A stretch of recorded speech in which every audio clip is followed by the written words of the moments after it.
प्रिय भाई और बहनों, आज का शुभ संदेश के लिए आप सभी को हम स्वागत करते हैं। दिल में धीमी आवाज आई, अपने गुनाहों को मान, जान लिया मैंने आवाज उसकी जिसका किया अपमान।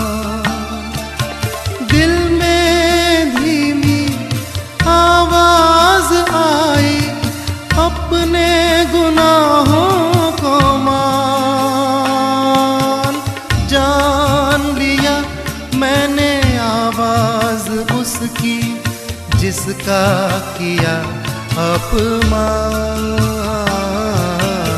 प्रार्थना में जो कुछ मांगा पूरा करो अरमान।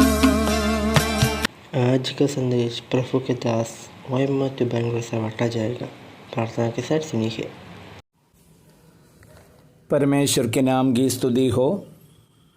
एक और बार प्रभु को वसती में आने के लिए प्रभु ने हम सबको सहायता किया। मैं प्रभु को बहुत बहुत धन्यवाद करता हूँ। आप सबको प्रभु का नाम में स्वागत करता हूँ। प्रभु यीशु मसीह में एक व्यक्ति विश्वास करने से उनका जीवन में क्या क्या अनुभव होता है, क्या क्या परिवर्तन आता है, किस किस पद प्रभु ने हमें दिया है, इसके बारे में हम लोग 2 सप्ताह से विचार कर रहा था। परमेश्वर के अनुग्रह तक हम लोग को पहुंच मिला है। हमें परमेश्वर का पुत्र के रूप में स्वीकार किया गया है। हम परमेश्वर का लेबालक पुत्र बन गया है। परमेश्वर का उत्तराधिकारी हुआ है। परमेश्वर हमें चुने हैं। परमेश्वर का राज्य में, स्वर्गीय राज्य में रहने लायक स्वर्गीय नागरिकता मुझे और आपको प्रभु ने दिया है। और परमेश्वर के साथ, यीशु मसीह के साथ हम बारिश भी बन गए हैं। और हम लोग विचार किया है, हम एक नई सृष्टि बन गया। 2 कुरिन्थियों 5:17 में हम लोग वही देख रहा था। सो यदि कोई मसीह में तो वह नई सृष्टि है, पुरानी बातें बीत गई, देखो वे सब नई हो गई।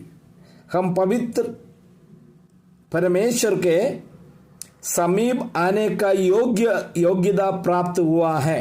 प्यारे भाइयों, केवल विश्वास करने से हम पाप क्षमा पाया उतना नहीं है, पाप क्षमा तो पाना है, लेकिन साथ साथ कई एक अधिकार भी, आशीष भी प्रभु ने हम सबका जीवन में दिया है। और पहला पत्रस 2:9 में हम लोग पढ़ते हैं, तुम एक चुना हुआ वंश, राज पदधारी याजकों का समाज हो गया है। मतलब आज हम परमेश्वर का याजक है। कोई यहूदी लोग यह सुनना नहीं करने की, यहूदी लोग यह सुनने से हमारे ऊपर गुस्सा करेंगे। क्यों? पुराना नियम के अनुसार लेवी कुल का लोगों को ही याजक बनने का अधिकार प्रभु दिया। उसमें हारून का परिवार से ही महायाजक बनने का अधिकार था। लेकिन वो नियम सब कलवरी क्रूज पर समाप्त हो गया।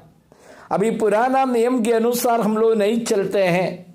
पुराना नियम के अनुसार का बलि भी नहीं चलता। प्रभु यीशु मसीह का एक बार का बलिदान के द्वारा हमेशा के लिए जो मानव जाति के लिए जो कुछ करना था, पाप क्षमा के लिए प्रभु ने क्रूस पर पूरा किया। इसलिए बताता है, आज जो कोई प्रभु यीशु मसीह पर विश्वास करते, या यहूदी हो या अन्य जाति हो, और स्त्री हो जो पुरुष हो, उसमें बड़ा छोटा फर्क नहीं है, काला गोरा फर्क नहीं है, अनपढ़ और पढ़े लिखे कोई फर्क नहीं है, बुद्धिमान और मूर्ख करके कोई फर्क नहीं है। हर एक मनुष्य आज प्रभु के सामने याजक है। केवल याजक नहीं, राजकीय याजकों का समाज बन गया है।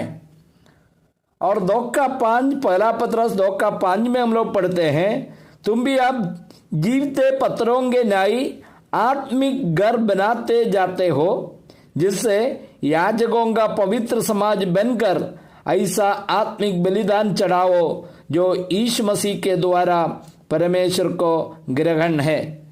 आज हम लोग जो आराधना करते हैं प्रभु यीशु मसीह के द्वारा, और पिता ग्रहण इसलिए कर रहे हैं, हमें प्रभु ने पवित्र याजक बनाया। पुराना नियम में किसी को कह नहीं सकता मैं पवित्र याजक है, कोई भी याजक को, क्योंकि वो अपना पापों के लिए बलि चढ़ाता था। इसके बाद जो दूसरों का पापों के लिए महायाजक साल में एक बार बलि चढ़ाकर जो अति पवित्र जगह पर जो लहू लेकर जो वहां चिटकाता था।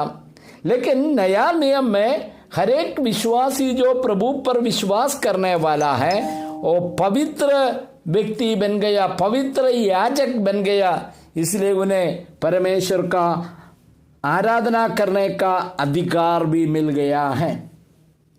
रोमियों का पत्र 5:10 में हम लोग पढ़ते हैं, उसके पुत्र की मृत्यु के द्वारा हमारा मेल परमेश्वर के साथ हुआ, फिर मेल हो जाने पर उनके जीवन के कारण हम उद्धार क्यों नहीं पाएगा।